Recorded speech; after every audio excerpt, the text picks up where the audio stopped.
नमस्कार दोस्तों, आप सभी का स्वागत करता हूं बिहार स्टडी सेंटर में। आज जो हम बात करेंगे दोस्तों, सिपाही या बिहार पुलिस की प्रीवियस ईयर की सेकेंड पार्ट के बारे में बात करेंगे। इससे पहले आप लोग बताएंगे कि आप लोग कैसे हैं मेरे प्यारे दोस्तों। तो उम्मीद करता हूं कि आप लोग बहुत अच्छे होंगे, ठीक है। और साथ ही जो लोग प्रीवियस ईयर का फर्स्ट लेक्चर नहीं देखे हैं तो वो आप कृपा करके उनको देख ले। साथ ही मेरे प्यारे दोस्तों आपको बता दूं कि देखिए दोस्तों, आप इनकी पीडीएफ लेना चाहते हैं तो आप इनको डाउनलोड करेंगे, वहां से आपको फ्री सेक्शन या बिहार पुलिस लेके उसमें आप जाएंगे तो फ्री सेक्शन में आपको मिल जाएगा, ठीक है। और साथ ही प्रैक्टिस सेट लेना चाहते हैं लाइफ टाइम के लिए तो मेरे प्यार दोस्तों, इनका जो सिर्फ प्राइस है वो 99 रुपीज है। कितना है भाई? 99 रुपीज है। लाइफ टाइम के लिए आप यहां से क्या कर सकते हैं भाई, प्रैक्टिस सेट ले सकते हैं। और अनलिमिटेड क्वेश्चन होगी, लगभग आप जितना चाहते हैं ना उससे आपके उम्मीद से ज्यादा होगा भाई, तो ठीक है, इनको आप जरूर परचेज कीजिएगा, ठीक है। तो चलिए हम आगे बढ़ते हैं मेरे प्यारे दोस्तों। तो आगे देखिए कौन सा फर्स्ट क्वेश्चन है जो कि मेरे प्यारे दोस्तों आप देखेंगे इनको, ठीक है। हिमाचल हिमालय की एक पर्वत श्रेणियां हैं जिसे निम्नलिखित में से किस एक और नाम से भी जाना जाता है। इसमें पूछा गया है मेरे प्यारे दोस्तों कि हिमाचल हिमालय किसे किसे कहते हैं, या हिमाचल हिमालय कौन से श्रेणी के नाम को कहते हैं, इनकी हम बात कर लें। तो देखिए दोस्तों, हिमालय की अगर हम बात करें तो हिमालय की कितनी श्रेणियों में बांटा गया है, तो भाई 3 श्रेणियों में बांटा गया है। कितने श्रेणियों में बांटा गया है हिमालय को? तो 3 श्रेणी में बांटा गया है, ठीक है।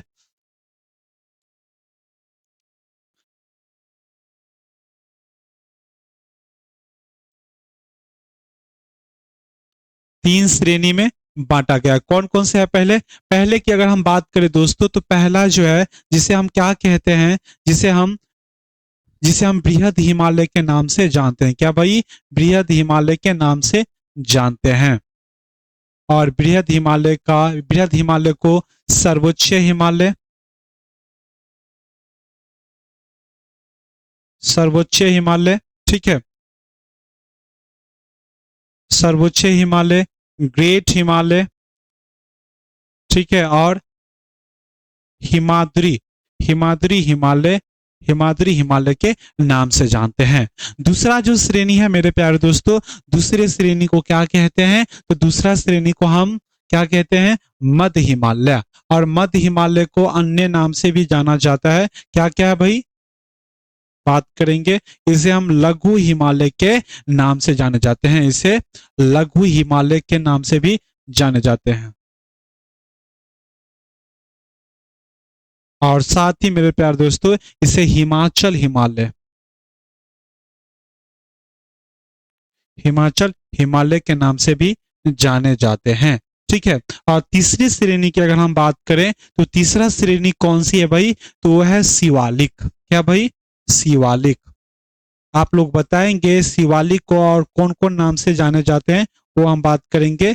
शिवालिक हिमालय, शिमालिक हिमालय को बाह्य हिमालय के नाम से भी जाने जाते हैं, ठीक है। ये बातें याद रखेंगे। तो आप लोगों को आंसर मिल गई होगी कि कौन से हिमालय को हिमाचल हिमालय से नाम से जाना जाता है। तो मेरे प्यारे दोस्तों, वह मध्य हिमालय या लघु हिमालय को नाम से जाना जाता है। और इनकी हम चर्चा करें मेरे प्यारे दोस्तों, तो ये 5 श्रेणियों से मिलकर बना है। कितने? 5 श्रेणियों से मिलकर बना है, ठीक है। और साथ ही इन श्रेणियों में से इनकी सबसे लंबी श्रेणी कौन सी है मेरे प्यारे दोस्तों? तो वो है पीर पंजाल। क्या भाई? पीर पंजाल है, याद रखेंगे। यहाँ पर आपको घास के मैदान भी देखने को मिलेगा, घास का मैदान जिसे मग्र और बुग्याल के नाम से जाने जाते हैं, ठीक है। मग्र, घास का मैदान,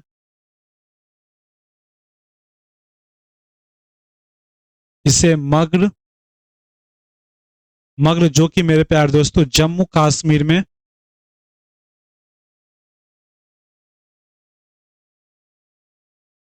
जम्मू कश्मीर, और मेरे प्यारे दोस्तों बुग्याल जो है, आपको यूके यानी कि उत्तराखंड में देखने को मिल जाएगा। ठीक है, ये बातें थी। और एक बात ही कर लूं मेरे प्यारे दोस्तों, तो यहाँ पर आपको कुछ पर्यटन स्थल भी मिल जाएंगे, जो कि कौन कौन पर्यटन स्थल है आप लोग जवाब देंगे मेरे प्यारे दोस्तों। जो कि नैनीताल, मसूरी और दार्जिलिंग। इट इज ये, ठीक है, ये रही बात है। तो इनका आंसर क्या होगा भाई, लघु हिमालय। आप देखेंगे दोस्तों, अगर आप जितना मैं प्रैक्टिस सेट बता रहा हूं या प्रीवियस ईयर क्वेश्चन बता रहा हूं, साथ में प्रैक्टिस सेट भी की बातें की गई है, और आप इतना कर लेते हो तो आप जो है बिहार पुलिस के लिए या आपके लिए जय जयकार साबित होने वाली है। ठीक है, नेक्स्ट क्वेश्चन की ओर बढ़ते हैं। तो नेक्स्ट क्वेश्चन क्या है मेरे प्यारे दोस्तों, आप बताएंगे भारत में सर्वाधिक क्षेत्र में कौन सी वन है मेरे प्यारे दोस्तों। भारत में सर्वाधिक क्षेत्र में कौन सी वन है, तो आप जवाब देंगे उष्णकटिबंधीय वन है। कौन सा है भाई, उष्णकटिबंधीय पर्णपाती वन। इस पर्णपाती का मतलब क्या होता है, तो आपको बता दूं पर्णपाती वन क्या होता है। ठीक है, देखिए दोस्तों, पर्णपाती पर्णपाती की बात करें दोस्तों, तो पर्ण का मतलब होता है पत्ता, और पाती का मतलब होता है गिराना। क्या होता है भाई, गिराना। ठीक है, पत्ता गिराना, यानी कि वे वनस्पति जो हर साल पत्ता गिराती है उसे हम पर्णपाती वन के नाम से जानते हैं। ठीक है, तो वे वनस्पतियां या वे वृक्ष जो हर साल पत्ता गिराती है,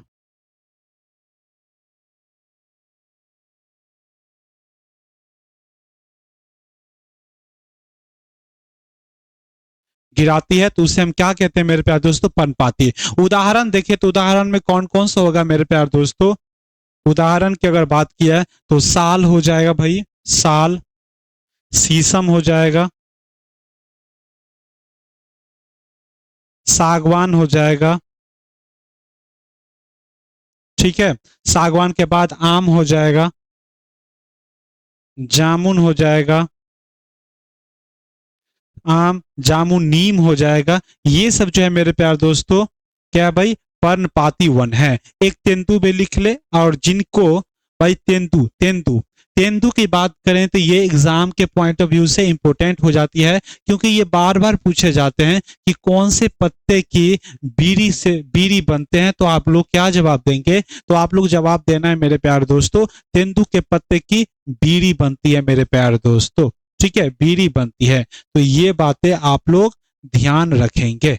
ठीक है, ये बात है। दूसरी वनस्पति की अगर हम बात करें तो दूसरी वनस्पति कौन सी है भाई, उष्णकटिबंधीय सदाबहार वन। सदाबहार वन। अब देखिए सदाबहार का वन का मतलब क्या होता है, तो भाई देखिए जो वनस्पतियां पेड़ पौधे सॉरी जो वनस्पतियां पत्ते नहीं गिराती हो या हर साल हरा भरा हो, तो उसे हम क्या कहते हैं भाई, सदाबहार वन कहते हैं। ये वनस्पतियां, ये वृक्ष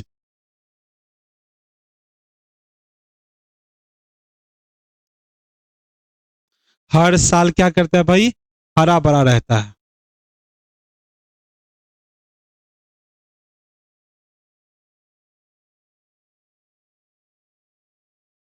हरा भरा रहता है। ठीक है, इसमें उदाहरण के तौर पर देखें तो कौन कौन हो जाएगा, तो आप भाई रोजवुड का नाम ले ले भाई, रोजवुड,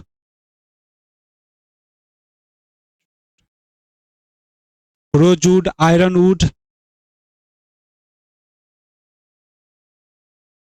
ठीक है, रबर।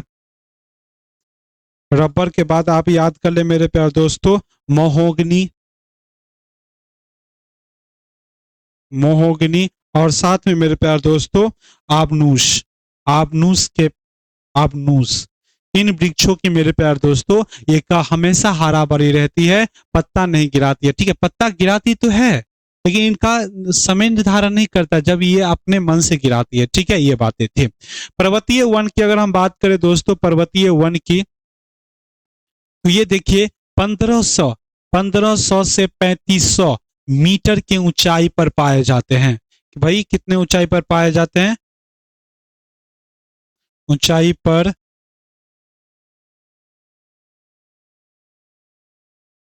पाए जाते हैं। ठीक है, कितने ऊंचाई पर पाए जाते हैं भाई, इनमें कौन कौन से वनस्पति हो जाएंगे, तो भाई देवदार के वृक्ष, देवदार, और 7 मेरे दोस्तों चीड़ की। ठीक है, ये बातें हैं। ठीक है, और हम मैंग्रोव की अगर बात करें दोस्तों, मैंग्रोव की, तो ये कहां पर पाए जाएंगे, तो ये दलदली क्षेत्र, दलदली, ठीक है, या तो डेल्टा वाले क्षेत्र में पाए जाते हैं। कहां पर भाई, डेल्टा वाले क्षेत्र में पाए जाते हैं, क्षेत्र में पाए जाते हैं। ठीक है, इनकी वनस्पति की बात करें तो इनमें कौन कौन से वनस्पति हो जाएंगे, तो सुंदरी नामक वृक्ष पाए जाते हैं भाई, वनस्पति सुंदरी। ठीक है, सुंदरी हो गया भाई, बेंगा हो गया, बेंगा, सुंदरी, बेंगा, और हम बात करें दोस्तों सुंदरी, बेंगा, और एक और जो होगा मेरे पास दोस्तों वह केवर, केवर होगा। क्या होगा भाई, केवड़ा। ठीक है, केवड़ा वनस्पति पाए जाते हैं। तो भारत में सर्वाधिक क्षेत्रों में किन वनों की सर्वाधिक विस्तार है, तो आप लोग क्या जवाब देंगे दोस्तों, ए आंसर, यानी कि उष्ण कटिबंधीय पर्णपाती वन। ठीक है, आगे हम बात करें दोस्तों, तो आगे क्या है, हिमालय की निम्नलिखित में से कौन सी चोटी, या चोटी का लाइन दिया गया है, चोटी उनकी ऊंचाइयों के साथ सही सही मिलान करना है आप लोगों की। ठीक है, तो बात किया जाए, देखिए माउंट एवरेस्ट, माउंट एवरेस्ट की ऊंचाई कितनी है भाई, माउंट एवरेस्ट की ऊंचाई जो है 8,848 मीटर है। ठीक है, 8,800 में था, 8,848 मीटर की ऊंचाई पर माउंट एवरेस्ट है। आप लोग बताएंगे कि माउंट एवरेस्ट को नेपाल में क्या कहते हैं, कमेंट में बताएंगे। ठीक है, और ये विश्व की सर्वोच्च चोटियां हैं, ठीक, चोटी हैं। धौलागिरी की अगर बात करें दोस्तों, तो इनकी ऊंचाई 8,172 मीटर है। ठीक है, कामेत की अगर हम बात करें, तो कामेत की जो ऊंचाई है वह 7,756 मीटर की ऊंचाई पर है। ठीक है, अगली जो हम बात करें दोस्तों, वह अन्नपूर्णा, जो कि मेरे प्यारे दोस्तों 8,078 मीटर की ऊंचाई पर स्थित है। तो आप लोग बताएंगे दोस्तों, आप बताएंगे माउंट एवरेस्ट, यानी कि एक का क्या है भाई, बी। ठीक है, ये है, दूसरा का क्या भाई, ए, और तीसरा का जो है भाई डी, अन्नपूर्णा क्या है, सी, यानी कि मेरा जो आंसर है वह ए है। ठीक है, ये आंसर थे। आगे हम बात किया जाए, तो आगे देखेंगे आगे क्या कौन सी क्वेश्चन है। सुंदरी वृक्ष में पाए जाते हैं भाई, सुंदरी वृक्ष में, सुंदरी वृक्ष कहाँ पाए जाते हैं भाई, तो मैंग्रोव वन में पाए जाते हैं, जो मैं आपको अभी जस्ट बताया। ठीक है, सुंदरी वृक्ष कहाँ पाए जाते हैं, तो भाई मैंग्रोव वनस्पति में पाए जाते हैं। ठीक है, सुंदरबन की डेल्टा में, या सुंदरबन की डेल्टा कहें। ठीक है, सुंदरबन की डेल्टा की अगर हम बात करें,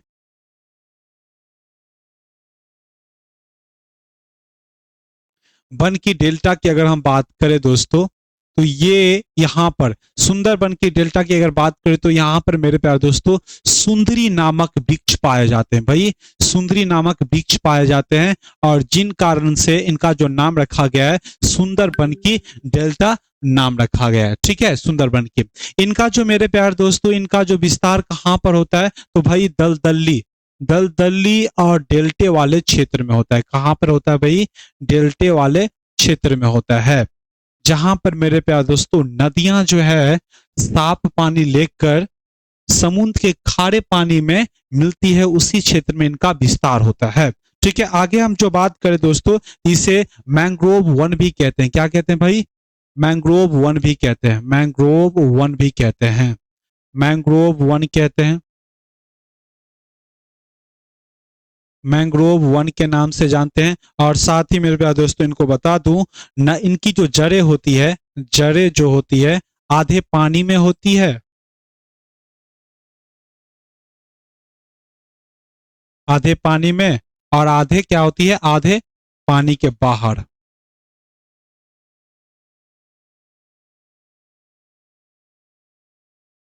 ठीक है, आधे पानी में और आधे पानी के बाहर आते हैं, और इसे मैंग्रोव वनस्पति तो कहते हैं, इसे अनूप वनस्पति के नाम से भी जानते हैं, इसे बेलांचली वनस्पति, बेलांचली, ठीक है, बेलांचली वनस्पति के नाम से जानते हैं, और साथ ही दलदली वनस्पति के नाम से भी जानते हैं। ये इतनी बातें आप याद रखेंगे, वनस्पति वन, वन के नाम से जानते हैं। ठीक है, इतनी बातें आप याद रखेंगे। और पर्वतीय वन के बारे में तो चर्चा हम लोगों ने की है, इन सभी की बातें हम चर्चा की है। तो भाई सुंदरी वृक्ष कहाँ पर पाए जाते हैं, तो मैंग्रोव वन में पाए जाते हैं। इनका जो आंसर हो जाएगा वो क्या हो जाएगा भाई, बी हो जाएगा। ठीक है। अगले क्वेश्चन की अगर हम बात करें तो अगला क्वेश्चन आप देखेंगे। अगला क्वेश्चन क्या है भाई? Duncan pass. डंकन पास, एक सेकेंड दोस्तों।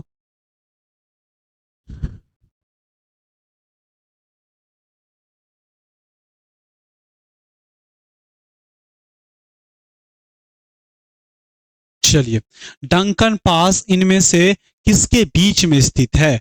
डंकन पास के नाम सुने होंगे मेरे प्यारे दोस्तों, इनमें से किन के बीच में है मेरे प्यारे दोस्तों, आप बताएंगे। तो देखिए दोस्तों, डंकन पास की अगर बात किया जाए तो हम आपको बता दूं। देखिए दोस्तों, डंकन पास जो कि मेरे प्यारे दोस्तों आप देखिए, ये अंडमान में है, ये अंडमान है और ये अंडमान है, ठीक है। और ये वाला जो भाग है भाई, जिसे हम निकोबार कहते हैं, ठीक है।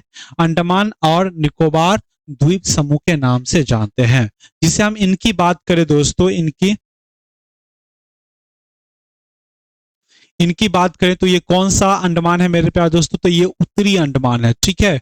उत्तरी अंडमान है, बस और लिख देता हूं अंडमान। और ये जो है मेरे प्यारे दोस्तों, इसे मध्य अंडमान कहते हैं, ठीक है, मध्य अंडमान। और इसे हम क्या कहते हैं भाई? तो इसे हम दक्षिणी अंडमान कहते हैं, दक्षिणी अंडमान कहते हैं। और इसे लिटिल लिटिल अंडमान के नाम से जानते हैं, लिटिल अंडमान के नाम से जानते हैं। अब देखो मेरे प्यार दोस्तों, लिटिल अंडमान, अब देखो दोस्तों, लिटिल अंडमान और दक्षिणी अंडमान को अलग करने वाले पास को हम क्या कहते हैं भाई? डंकन पास के नाम से जानते हैं। क्या भाई? डंकन पास के नाम से जानते हैं। किसके नाम से जानते हैं भाई? डंकन पास के नाम से जानते हैं, ठीक है। इतनी बातें हो गई। अब देखिए दोस्तों, इसे हम क्या कहते हैं? इसे हम कहते हैं कार निकोबार। क्या कहते हैं भाई? इसे हम कहते हैं कार निकोबार। कार निकोबार आप समझ लेना भाई, कार निकोबार। और इसे कहते हैं लिटिल लिटिल लिटिल निकोबार, ठीक है, ये भी बात है। और इसे हम क्या कहते हैं भाई? ग्रेट निकोबार, ठीक है। और ग्रेट निकोबार भी भारत का सबसे दक्षिणतम बिंदु कौन सा है भाई? तो आप लोग बताएंगे, हमें ही बताना पड़ेगा, क्यों? ठीक है ना। तो यहाँ पर है इंदिरा पॉइंट, ठीक है, जो कि मेरे प्यार दोस्तों 2004 में आई गई सुनामी के कारण ये जलमग्न हो चुका था, ठीक है, ये बातें थी। तो देखिए दोस्तों, अंडमान और निकोबार को अलग करने वाले को चैनल को हम क्या कहते हैं भाई? 10 डिग्री चैनल के नाम से हम जानते हैं, 10 डिग्री चैनल के नाम से जानते हैं। फिर से आपको बता दूं मेरे प्यार दोस्तों, अंडमान और निकोबार द्वीप समूह को अलग करने वाले चैनल को हम क्या कहते हैं? तो 10 डिग्री चैनल के नाम से जानते हैं। आप बताएंगे कि अंडमान की सबसे ऊंची चोटी कौन सी है भाई? तो अंडमान की सबसे ऊंची चोटी की अगर बात किया जाए तो कौन ही भाई? सैडल पीक है। क्या भाई? सैडल पीक है। क्या भाई? सैडल पीक है। और अंडमान की सबसे बड़ी द्वीप क्या है भाई? मध है, ये सबसे अंडमान की सबसे बड़ी द्वीप है, सबसे बड़ी द्वीप है। पोर्ट ब्लेयर जो कि कहां पर है मेरे प्यार दोस्तों? पोर्ट ब्लेयर यहीं पर है, जो कि दक्षिणी अंडमान पर है। अब पोर्ट ब्लेयर का नाम परिवर्तित किया गया है, जिसे विजयपुरम रखा गया है दोस्तों। हाल में भी इनका नाम परिवर्तित हुआ है पोर्ट ब्लेयर का, यहां लिख देता हूं पोर्ट ब्लेयर, ठीक है, जो कि कहां पर है मेरे प्यार दोस्तों? वो है दक्षिणी अंडमान पे है, ठीक है, जिसका नाम परिवर्तन किया गया है, शायद विजयपुरम विजयपुरम रखा गया, विजयपुरम रखा गया है, विजयपुरम, ठीक है, पूरम नाम रखा गया है। ये बातें आप ध्यान देंगे, ठीक है, ये बातें थी। तो इनका जो आंसर होगा डंकन पास, मेरी डंकन पास उत्तरी अंडमान एवं मध्य अंडमान, ठीक है, ये गलत है। दक्षिणी अंडमान एवं मध्य अंडमान, दक्षिणी अंडमान एवं छोटा अंडमान, ठीक है, लिटिल अंडमान। तो इनका आंसर जो होगा भाई सी होगा, ऑप्शन सी होगा। चलिए नेक्स्ट क्वेश्चन की ओर हम बात करें तो नेक्स्ट क्वेश्चन क्या है इनकी हम देख लेते हैं दोस्तों। नेक्स्ट क्वेश्चन क्या?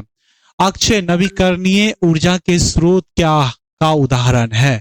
यानी नवीकरणीय ऊर्जा का संसार उदाहरण क्या है, इनकी बातें कर लेते हैं। देखिए दोस्तों, ऊर्जा की स्रोत की अगर बात किया जाए दोस्तों, तो ऊर्जा के स्रोत कितने होते हैं? ऊर्जा के स्रोत दो होते हैं भाई। ऊर्जा के स्रोत कितने होते हैं? दो होते हैं। एक होते हैं परंपरागत एक होते हैं परंपरागत और एक होते हैं मेरे प्यारे दोस्तों गैर परंपरागत।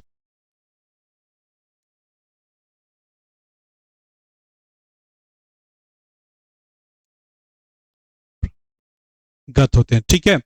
और ये परंपरागत किसे कहते हैं? तो परंपरागत जो कि लंबे समय से प्रयोग करते आ रहे हैं, यानी कि हमारे दादाजी भी प्रयोग किए होंगे और पिता भी प्रयोग कर रहे हैं और हम लोगों भी प्रयोग करेंगे, उसे हम क्या कहते हैं भाई? उसे हम परंपरागत कहते हैं, ठीक है। जैसे कि अगर बात करें तो कोयला, कोयला क्या है भाई? परंपरागत है। क्या है भाई? कोयला की बात करें तो ये क्या है? कोयला। और कोयला की बात करें तो भाई हमारे दादा भी यूज कर रहे थे, पिता भी कर रहे थे और हम लोग भी अभी इनका यूज कर रहे हैं, ठीक है। कोयला हो गया। पेट्रोलियम गैस हो गया भाई, पेट्रोलियम, पेट्रोलियम हो गया। प्राकृतिक गैस हो गया मेरे प्यारे दोस्तों, क्या हो गया? प्राकृतिक गैस हो गया। और भाई नाभिकीय ऊर्जा हो गया, ठीक है, नाभिकीय ऊर्जा हो गया, ठीक है। ये बातें हैं, ठीक है। परंपरा गैर परंपरागत की अगर बात किया जाए तो इनके उदाहरण कौन कौन से हो जाएंगे? तो भाई सौर ऊर्जा, क्या हो जाएंगे भाई? सौर ऊर्जा,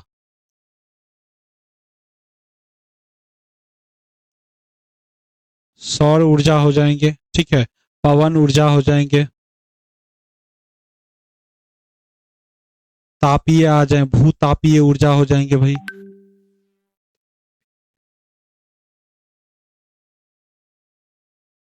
ज्वारीय ऊर्जा हो जाएंगे,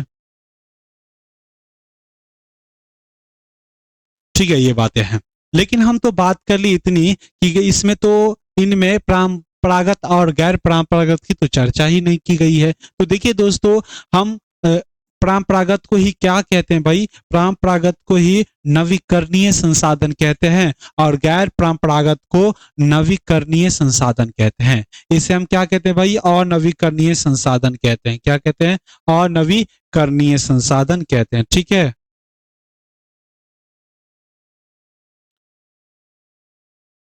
अनवीकरणीय संसाधन क्या होता है, इनके बारे में हम चर्चा करते हैं और इसे नवीकरणीय संसाधन कहते हैं,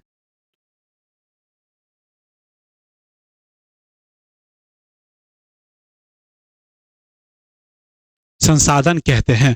अनवीकरणीय संसाधन किसे कहते हैं? तो मेरे प्यारे दोस्तों, जिसका जिसका निर्माण दोबारा नहीं किया जा सकता, ठीक है। हम अभी इस समय में प्रयोग करते हैं लेकिन उसका निर्माण दोबारा नहीं कर सकते हैं। जैसे मेरे प्यारे दोस्तों, एक बार अगर प्राकृतिक गैस खत्म हो गया, इनका निर्माण करना संभव है, ठीक है। नाभिकीय ऊर्जा, इनका दोबारा निर्माण नहीं कर सकते। और कोयला की भंडारें खत्म हो गई तो इनका हम निर्माण नहीं कर सकते हैं, ठीक है। और इसे नवीकरणीय संसाधन उसे कहते हैं जिसे हम बार बार प्रयोग करते हैं। देखिए सौर ऊर्जा, जब तक सूरज रहेगी हम सौर ऊर्जा का निर्माण करेंगे, जब जब तक पवन रहेगी पवन ऊर्जा का निर्माण करेंगे, ठीक है। जब तक ऊर्जा, ज्वारीय ऊर्जा, जब तक सागर रहेगी, ज्वार आते रहेंगे, तब तक हम ऊर्जा प्रयोग करते रहेंगे, ठीक है। तो आप बताएंगे दोस्तों कि कोयला क्या है भाई? कोयला अनवीकरणीय है, ठीक है। पेट्रोल क्या है भाई? अनवीकरणीय है। प्राकृतिक गैस क्या है भाई? अनवीकरणीय। लेकिन सूरज, सूरज क्या है भाई? तो ये है नवीकरणीय संसाधन, यानी कि इनका जो आंसर है भाई डी ऑप्शन सही है, ठीक है। आगे हम बात करते हैं दोस्तों, आगे क्या है भाई? तो आगे हम बात कर ले कि गंगा नदी की कौन सी उत्तरी तट की सहायक नदी काली गंडक और त्रिशूल गंगा नामक दो धाराओं से मिलकर बनी है, ठीक है। ये बातें हैं, तो आप समझ सकते हैं भाई, यहां बात की गई है काली गंडक की, तो जाहिर से बात है कि गंडक ही होगी। क्या होगी भाई? गंडक नदी होगी, ठीक है। क्या होगी? गंडक नदी होगी। आप लोगों को बता दूं, आप लोग बताएंगे कि गंडक नदी के बारे में न, गंडक नदी के बारे में, ठीक है।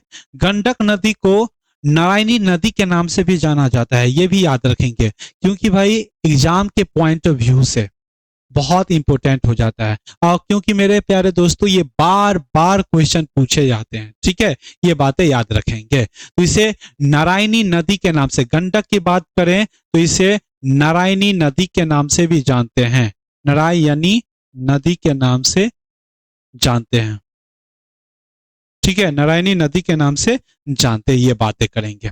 गंगा की बाएं तट की सहायक नदियों की बात कर ले तो ये देखिए दोस्तों, ये गंगा नदी हैं, गंगा नदी, ये गंगा नदी है, ठीक है। सबसे इनकी जो सहायक नदी हो जाएगी, सहायक नदी, ये क्या कौन सी भाई, सहायक नदी, ये राम गंगा, ठीक है। क्या होगा भाई, राम गंगा, बाएं तट की हम बात कर रहे हैं। दूसरी नदी जो हो जाएगी भाई, जिसे हम क्या कहते हैं, जिसे हम गोमती के नाम से जानते हैं, क्या भाई, गोमती, ठीक है। तीसरी जो नदी हो जाएगी जिसे हम क्या नाम से जानते हैं भाई, गोमती के बाद क्या भाई, घाघरा, घाघरा के बाद क्या हो जाएगा भाई, घाघरा के बाद कोसी या गंडक, गंडक होगा, ठीक है, गंडक। उसके बाद कोसी, और उसके बाद सबसे अंतिम छोर पे मेरे प्यार दोस्तों महानंदा देखने को मिलेगा, ठीक है, महानंदा देखने को मिलेगा, ठीक है। अगर हम बात करें बाएं तट की, सॉरी बाएं और दाएं तट की अगर बात करें तो दाएं तट पर इनकी कौन कौन सी सहायक नदी है, तो भाई पहला जो हो जाएगा इनका नाम है क्या, यमुना, ठीक है। दूसरा जो हो जाएगा भाई सोन नदी, ठीक है। और सोन की अगर हम बात करें दोस्तों, सोन कहां से निकलती है, तो ये अमरकंटक से निकलती है, ठीक है, अमरकंटक से निकलती है, कंटक से निकलती है, ठीक है, ये बातें करेंगे, ठीक है। तो आप देखिए इसको याद रखने का तरीका है जो आर, आर रख लेते हैं, यानी कि रामगंगा, जी, जी, जी, जी और के एम, ठीक है, जी, जी, के एम, मतलब रामगंगा, गोमती, घाघरा, गंडक, कोसी और महानंदा, ठीक है, ये यादें रखेंगे। और ये दाएं तट की बात करते हैं यमुना और सोन, तो गंडक नदी नारायणी नदी कहते हैं, ठीक है। तो ये महानदी, ठीक है, ये भी बातें हो गई, कोसी नदी ये भी बातें हो गई, घाघरा नदी की ये भी बातें हो गई। तो इनका जो आंसर है भाई क्या होगा, डी ऑप्शन होगी, इनको याद रखेंगे, ठीक है। अगला क्वेश्चन की हम बात करें तो अगले क्वेश्चन क्या होगी दोस्तों, अगले क्वेश्चन देखेंगे जो कि 1855 में देश की पहली जूट मिल कहां स्थापित की गई थी भाई। आप ये लोग जवाब देंगे, आप लोग ये क्वेश्चन का जवाब देंगे भाई। ये स्थापना वाली जो बातें होती है इसको आप बहुत बहुत प्रयास करेंगे, ठीक है, और देखेंगे कि ये काफी एग्जाम के पॉइंट ऑफ व्यू से बहुत महत्वपूर्ण हो जाती है और बार बार पूछे जाते हैं, ठीक है। आगे हम बात करेंगे तो जूट की, ठीक है, इनका जो आंसर होगा भाई पहले जूट की। तो जूट के बात कर ले दोस्तों, सबसे पहले हम जूट की बात कर लेते हैं। तो जूट के किन किन नामों से जाना जाता है भाई, तो इनको भाई जूट को पटसन के नाम से भी जाना जाता है, पटसन, ठीक है, पटसन, पटसन भी कहते हैं इनको। पटसन के साथ साथ इसे हम क्या कहते हैं भाई, गोल्डन फाइबर के नाम से भी जानते हैं, गोल्डन फाइबर, फाइबर, या इसे हम सुनहरा सोना के नाम से भी जानते हैं, ठीक है, सुनहरा सोना, सोना के नाम से भी जानते हैं। जूट की अगर बात करें दोस्तों तो भारत में सबसे पहले, या इनकी उत्पादन की अगर देख ले पहले, तो उत्पादन में मेरे प्यारे दोस्तों ये विश्व के नंबर 1 पे आते हैं। क्या आते हैं भाई, विश्व में नंबर 1 पे आते हैं उत्पादन के दृष्टिकोण से, ठीक है। कितने नंबर पे आते हैं, दृष्टिकोण से, ठीक है, ये बातें याद करेंगे। शीर्ष राज्य की अगर हम बात कर ले, कौन कौन से राज्य हो जाएंगे, कौन कौन से राज्य में इनकी उत्पादन होती है, शीर्ष 3 राज्य की अगर बात किया जाए तो भाई ये पश्चिम बंगाल में, पश्चिम बंगाल में,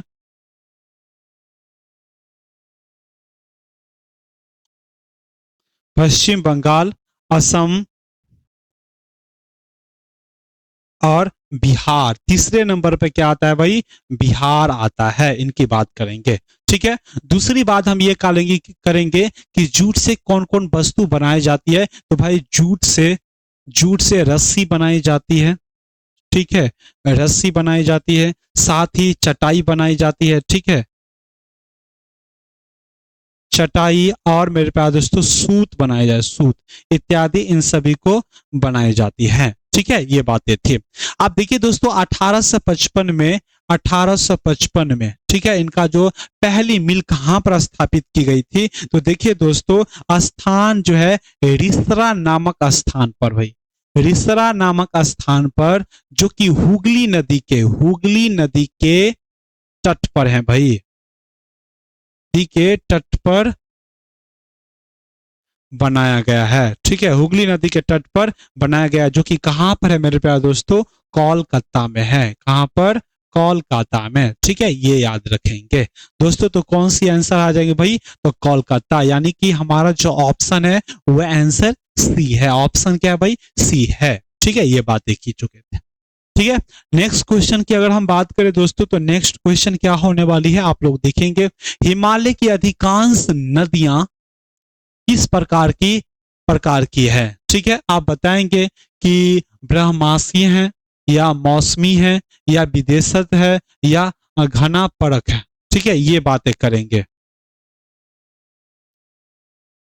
ठीक है, ये बातें करेंगे, ये बातें करेंगे। कौन कौन सी है भाई, चलिए बात कर लेते हैं।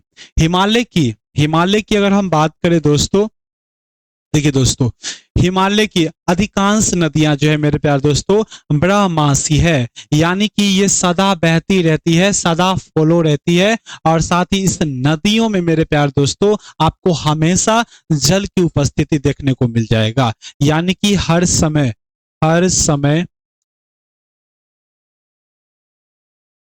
पानी की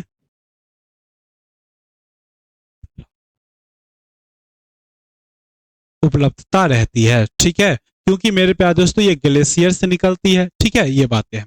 मौसमी मौसमी मौसमी नदी किसे कहते हैं, तो प्रायद्वीपीय मेरे प्यारे दोस्तों, प्रायद्वीपीय नदी को हम क्या कहते हैं, मौसमी नदी कहते हैं। मौसमी नदी कहते हैं। क्या कहते हैं भाई, मौसमी नदी के नाम से जाना जाता है। इसमें क्या होता है भाई, पानी मौसम के साथ साथ रहती है, यानी कि जब मानसून आएगी और बारिश करती है उसी समय इसमें पानी रहती है, और मानसून उनके बाद क्या होता है, मानसून ना आए उनके बाद ये क्या होता है, सूख जाती है। लेकिन एक नदी जो है मेरे प्यारे दोस्तों, इसमें हम गंगा की बात कर ले, यमुना की बात कर ले। ठीक है, लेकिन इसमें आपको एक अपवाद देखने को मिलेगा, जो कि कावेरी में मेरे प्यार दोस्तों हर समय पानी रहती है, हर समय क्या रहती है, जल की उपस्थिति रहती है। और क्यों रहती है, क्योंकि भाई जब मानसूनी आती है तब पर भी यहाँ पे बारिश होती है। ठीक है, और मानसून लौटती है तब पर भी बारिश होती है यहाँ पर। तो देखिए दोस्तों, मानसून आने से भी यहाँ पर बारिश होती है, और मानसून लौटते समय भी बारिश होती है। और इसी कारण से मेरे प्यार दोस्तों कावेरी नदी में हमेशा जल की उपलब्धता होती है। ठीक है, तो आप बताएंगे हिमालय की अधिकांश नदियां कौन सी है मेरे प्यार दोस्तों, तो वह हमेशा जल की उपलब्धता रहती है, यानी कि ब्रह्मासी है। मौसमी पवन कहा जाए तो प्रायद्वीपीय नदी क्या होती है भाई, मौसमी नदी होती है। ठीक है, इतनी बातें। इनका आंसर क्या होगा भाई, तो ए आंसर यानी कि ऑप्शन बी होगा। ठीक है, आगे हम बात कर लेते हैं। आगे कौन सी क्वेश्चन है, देखिए दोस्तों, कर्नाटक में होने वाली ग्रीष्म ऋतु कि वर्षा को क्या कहते हैं भाई। सबसे पहले ये समझ ले ग्रीष्म ऋतु वर्षा किसे कहते हैं, यानी कि मेरे प्यारे दोस्तों मानसून से पहले आने वाले वर्षा को हम क्या कहते हैं, तो ग्रीष्म ऋतु वर्षा कहते हैं। क्या कहते हैं, मानसून से आने वाले, मानसून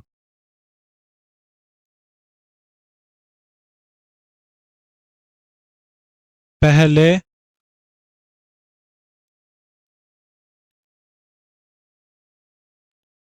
वर्षा को क्या कहते हैं मेरे प्यारे दोस्तों, ग्रीष्मकालीन ग्रीष्म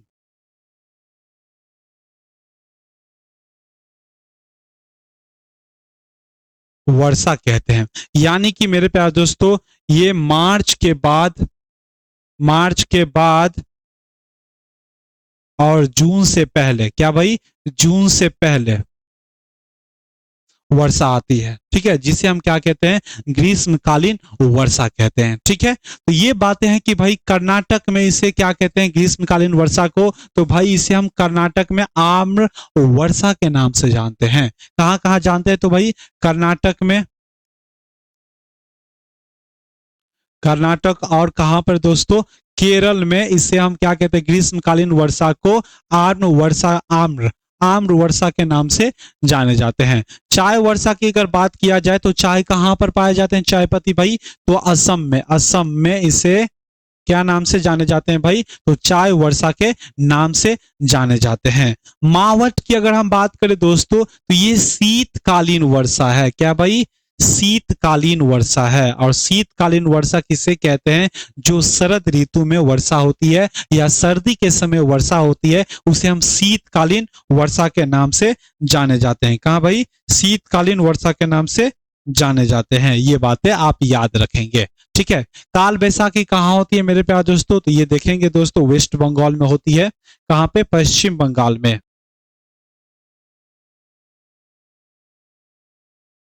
पश्चिम बंगाल में देखिए नाम दोस्तों, काल बैसाखी।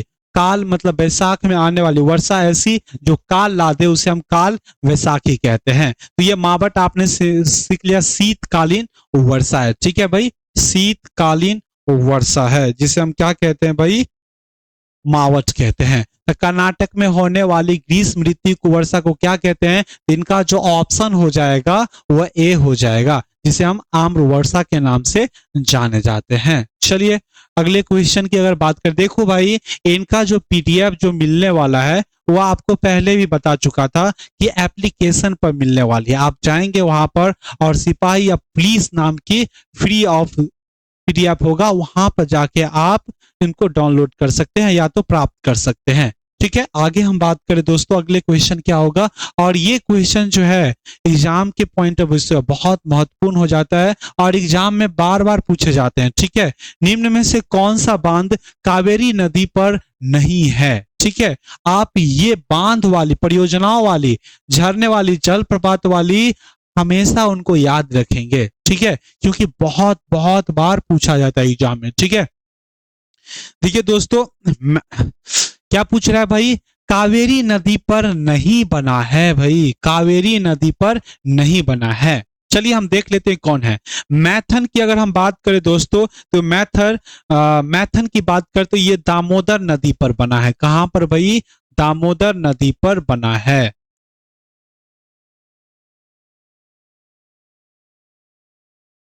पर है, ठीक है। और आप लोग बताएंगे दोस्तों दामोदर नदी कहाँ की सबसे बड़ी नदी है या सबसे लंबी नदी है, तो मेरे प्यारे दोस्तों ये छोटा नागपुर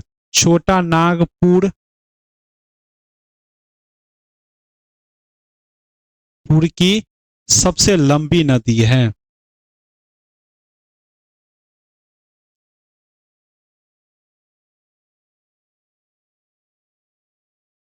सबसे लंबी नदी है। और बात करें दोस्तों तो यही दामोदर घाटी में ही कोयले की भंडार भंडार है दोस्तों, घाटी में ही कोयले की भंडार है,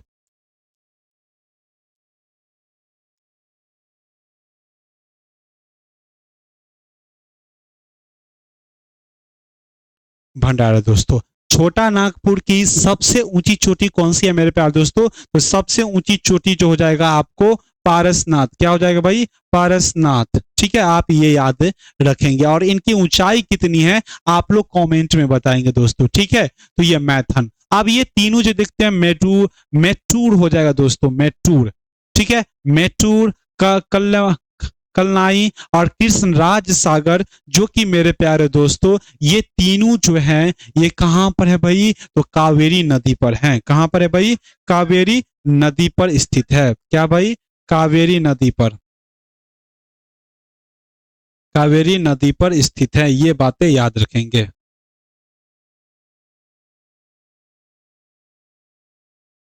ठीक है। ये बातें याद रखेंगे। आप बताएंगे दोस्तों, आप बताएंगे कावेरी नदी पर स्थित है, ठीक है। कावेरी नदी कौन से राज्य में है आप लोग बताएंगे दोस्तों,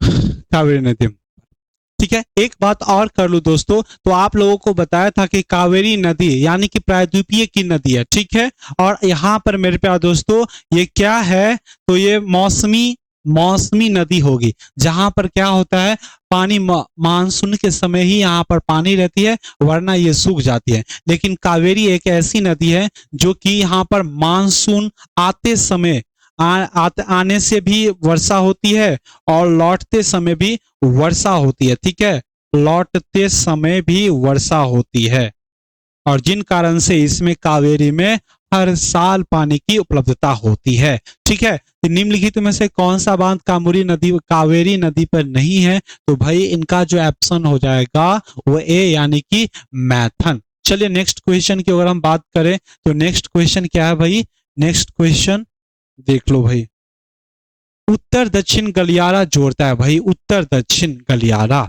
अब देखिए उत्तर दक्षिण गलियारा का आप बात करें दोस्तों, तो आप लोगों ने नाम सुना होगा मेरे प्यारे दोस्तों, श्रीनगर की। क्या भाई? श्रीनगर की उत्तर दक्षिण गलियारा। ये देख लो, मैं आपको बता ही देता हूं, ये इंडिया हो गया दोस्तों,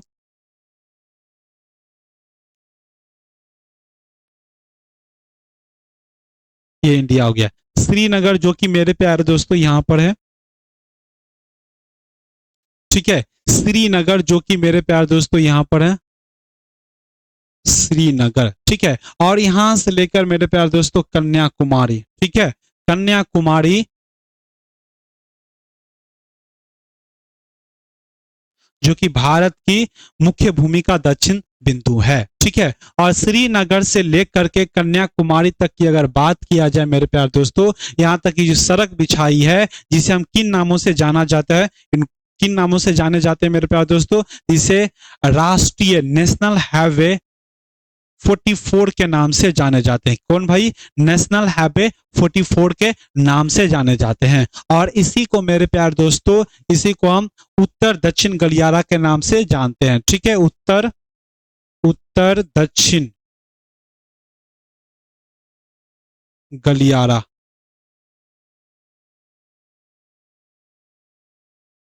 के नाम से जानते हैं, उत्तर दक्षिण गलियारा के नाम से जानते हैं। और ये भारत की सबसे लंबी सबसे लंबी राजमार्ग है। ठीक है, सबसे लंबी राजमार्ग है, जिसकी लंबाई कितनी है मेरे प्यारे दोस्तों? तो जिसकी लंबाई 3700 कितनी है? 3745 मीटर है। क्या भाई? 3745 मीटर है, 35 किलोमीटर है, याद रखेंगे। ठीक है, ये बात है। दूसरी गलियारा की अगर हम बात करें दोस्तों कि दूसरी गलियारा कौन सी है, तो देखेंगे दोस्तों पोरबंदर पर कौन महान व्यक्ति का जन्म हुए थे भाई? पोरबंदर, जो कि मेरे प्यारे दोस्तों महात्मा गांधी का जन्म स्थल है, गुजरात में है। ठीक है, पोरबंदर से लेकर के मेरे प्यारे दोस्तों असम तक की बात किया जाए, असम असम की हम बात किया जाए तो असम में क्या है भाई? सिलचर। असम में क्या है भाई? सिलचर, सिलचर है। ठीक है, और पोरबंदर से लगा करके सिलचर तक के सड़क जो बिछाए गए हैं, जिसे हम क्या नाम से जानते हैं भाई? NH27, यानी कि नेशनल हाईवे 27 या राजमार्ग 27 के नाम से जानते हैं। इसे हम किस नाम से जानते हैं भाई? तो इसे हम भाई नेशनल हाईवे 27 के नाम से जानते हैं। ठीक है, इसे हम क्या कहते हैं भाई? तो इसे पूर्व पश्चिम या पूर्व पश्चिम की गलियारा कहते हैं, या पश्चिम पूर्व गलियारा के नाम से हम जानते हैं। पश्चिम पूर्व गलियारा के नाम से हम भाई जानते हैं, गलियारा के नाम से जानते हैं। आगे जो बात करेंगे दोस्तों, तो ये भारत की दूसरी सबसे लंबी राजमार्ग है। ठीक है, जिनकी जो दूसरी सबसे बड़ी लंबाई कितनी है? तो भाई 3300 किलोमीटर है। कितनी भाई? 3300 किलोमीटर है, ये याद रखेंगे। और एक बात है मेरे प्यारे दोस्तों कि ये दक्षिण पूर्व गलियारा, और सॉरी दक्षिण पूर्व नहीं, उत्तर दक्षिण,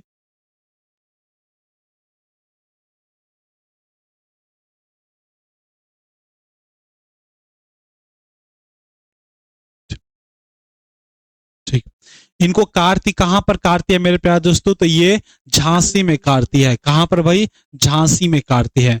और मैं आपको बता दूं दोस्तों, झांसी की रानी कौन सी? झांसी की रानी लक्ष्मीबाई यहीं की रहने वाली थी, ठीक है, जो कि मेरे प्यारे दोस्तों यूपी में है, ठीक है। तो इनका आंसर क्या हो जाएगा मेरे प्यारे दोस्तों? उत्तर दक्षिण गलियारा कौन हो जाएगा? तो श्रीनगर से लेकर के कन्याकुमारी, ठीक है, आंसर इनका सी हो जाएगा। अगली क्वेश्चन की अगर हम बात करें दोस्तों, तो अगला क्वेश्चन आप देख लो, अगला क्वेश्चन क्या होने वाली है, ठीक है। देखिए दोस्तों, गोविंद सागर भाखड़ा नांगल परियोजना किस राज्य में स्थित है? इनकी अगर हम बात करें तो कहां पर है भाई? आप लोग जवाब देंगे। आपको बताया था कि बांध के रिलेटेड बहुत इंपॉर्टेंट क्वेश्चन हो जाती है, आप इनको आपको करना ही होगा। जो कि मेरे प्यारे दोस्तों कहां पर है भाखड़ा नांगल बांध? जो कि मेरे प्यारे दोस्तों हिमाचल प्रदेश में है। और किस नदी पर स्थित है भाई? वह सतलज नदी पर स्थित है, ठीक है, सतलज नदी पर स्थित है, ठीक है। देखिए दोस्तों, गोविंद सागर, लेकिन इसी से रिलेटेड, इसी से मिलता जुलता एक गोविंद बल्लभ पंत, गोविंद कई गोविंद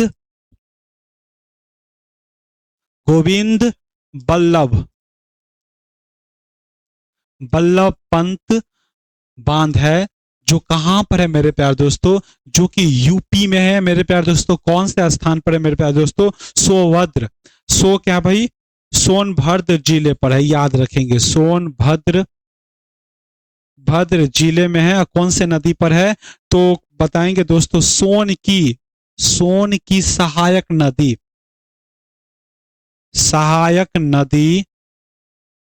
रिहंद पर है मेरे प्यारे दोस्तों। क्या भाई? रिहंद पर है, ठीक है, रिहंद पर स्थित है, ठीक है,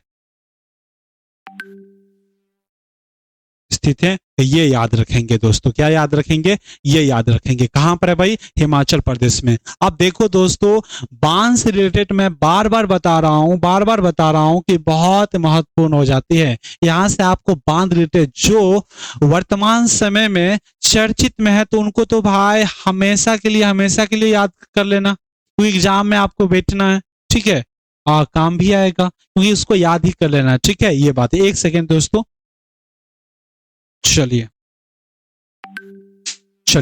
आगे जो हम बात करेंगे दोस्तों, अगले क्वेश्चन की अगर बात करें दोस्तों, तो देखिए, भारत में लौटते मानसून ऋतु की अवधि कितनी होती है भाई? आप लोग जवाब देंगे। मानसून कब आती है आप लोग बताएंगे दोस्तों। मानसून आने का जो समय होता है वह जून से सितंबर में आते हैं। कहां पर भाई?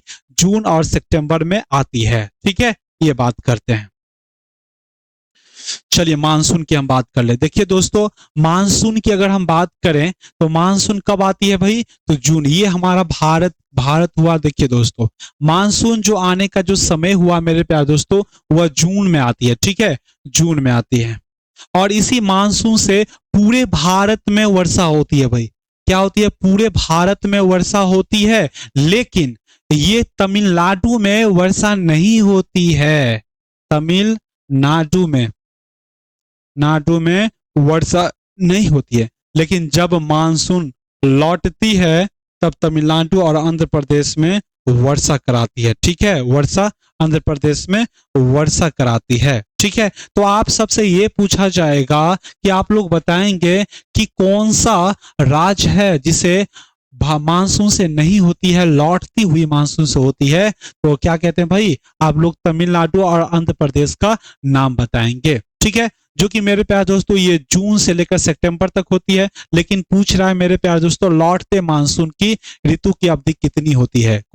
लौटते मानसून की जो होती है मेरे प्यारे दोस्तों, वो नवंबर और क्या होती है भाई? अक्टूबर और नवंबर के मध्य होती है। ये याद रखेंगे, ठीक है, अक्टूबर और नवंबर के बीच, ये याद रखेंगे। इनकी जो आंसर ऑप्शन कितनी हो जाएगी भाई? डी हो जाएगी। चलिए आगे जो हम बात करेंगे दोस्तों, आगे कौन सी क्वेश्चन है तो हम देख लेंगे दोस्तों। आगे की बात किया जाए तो बेनिया जलप्रपात भारत के किस राज्य में स्थित है?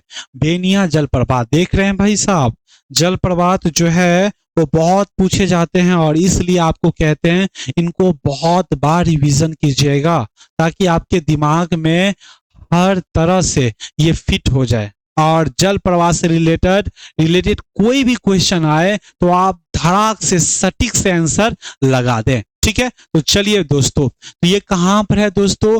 बेनिया जलप्रपात कहां पर है? तो आप बताएंगे दोस्तों मेघालय में, मेघालय में है दोस्तों, ठीक है। और बताएंगे दोस्तों गोवा, गोवा में कौन सा जलप्रपात है? तो भाई धुआंधार जलप्रपात कहां पर है? गोवा में है, ठीक है। धुआंधार, धुआंधार जलप्रपात, ठीक है। धुआंधार जलप्रपात, बात कहां पर है भाई? धुआंधार जलप्रपात कहां पर है? तो गोवा में है। अब देखिए दोस्तों दामोदर नदी, देखिए दोस्तों दामोदर,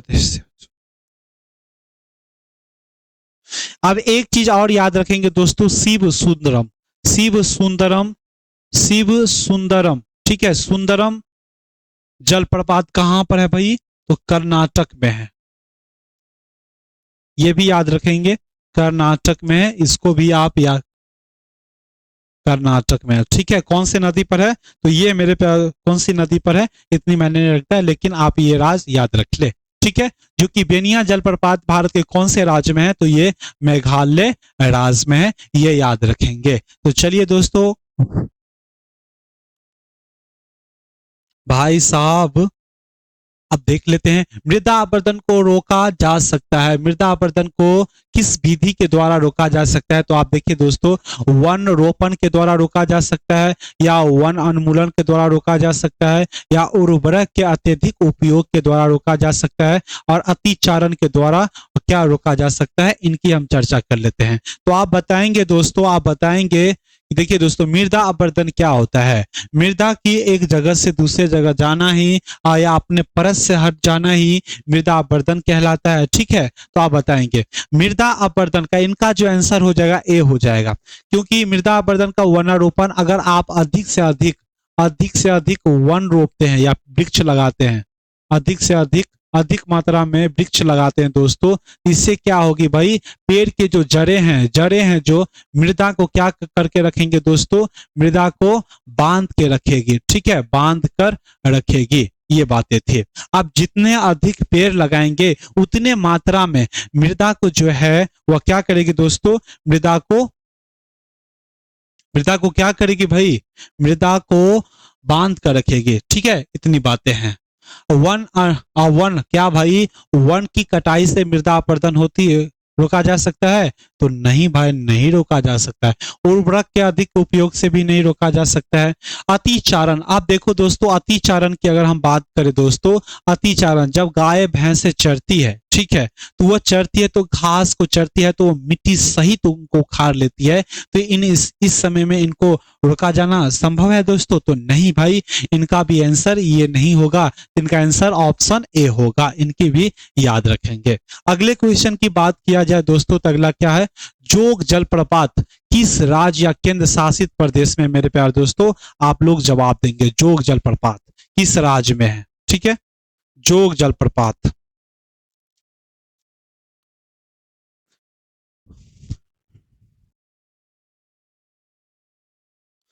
चलिए बताइए दोस्तों, पंजाब राज्य में है, या लद्दाख राज्य में है, या जम्मू कश्मीर में है, या कर्नाटक में है, ठीक है। चलिए बात करते हैं। आप देखेंगे दोस्तों इनकी जो उपस्थिति